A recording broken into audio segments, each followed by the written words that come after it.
Limited আছে, আমাদের চুক্তি আছে, সব আছে।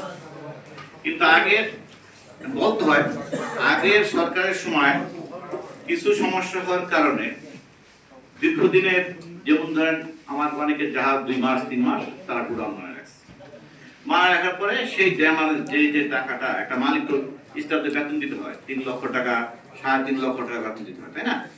তো বেতন দিতে হলে 3 মাস 4 মাস যে বেটা বসেছে জাহাজটা নিয়ে, তা তো 3-4-12 লক্ষ টাকা তার বেতন দিতে স্টাফদের।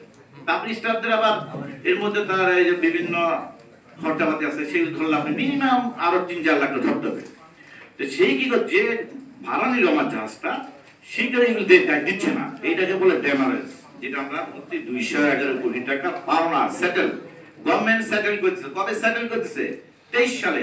প্রাক্তন ডিজি আমাদের আগে যে ডিজি সাহেব ছিলেন মাকসুদুল আলম স্যার, সে অনেক উদ্যোগ নিয়ে, যে সত্যি কথা, সে এটা করে দিয়েছে, যে টাকাটা পায় জাহাজ মালিকের 23 সালে 200 কোটি পাওনা।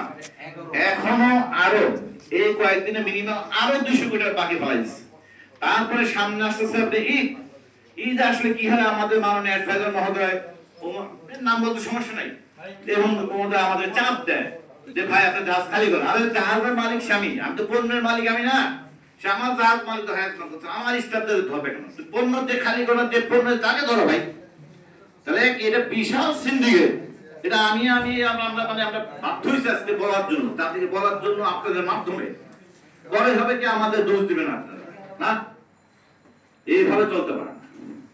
একটা স্বাভাবিক একটা জাহাজ মালিক আগে এক সময় আপনার যাওয়া যায় না করে কেউ ব্যাপারে আপনাদের একটা জাহাজ মালিক যখন ভালোতে বসবাস করে, সন্তানরা ভালোতে লেখাপড়া করে, সাডেনলি যদি সেটা একটা মালিক আশা বলে যে আমার এই প্রবলেম, একটা মালিক বলতে পারে না তার দুঃখের কথা পরিবারকে, এক সময় সে ভালো করছে। দাবি আমি লিখিত দিয়ে দিচ্ছি। মূল দাবি আমাদের 211 কোটি টাকা পাওনা টাকা, 2023 সালের ড্যামাজের টাকা, এবং আরো প্রায় 200 কোটি টাকা অলরেডি আমরা পাওনা। এই মুহূর্তে আমাদের স্টাফদের 3-4 মাসের কোন স্টাফদের বেতন দিতে পারছে না। আমার মনে হয় 80% জাহাজ মালিক কোন স্টাফ বেতন দিতে পারছে, কিছু জাহাজ মালিক মনে হয় বেতন দিচ্ছে তার পকেট থেকে।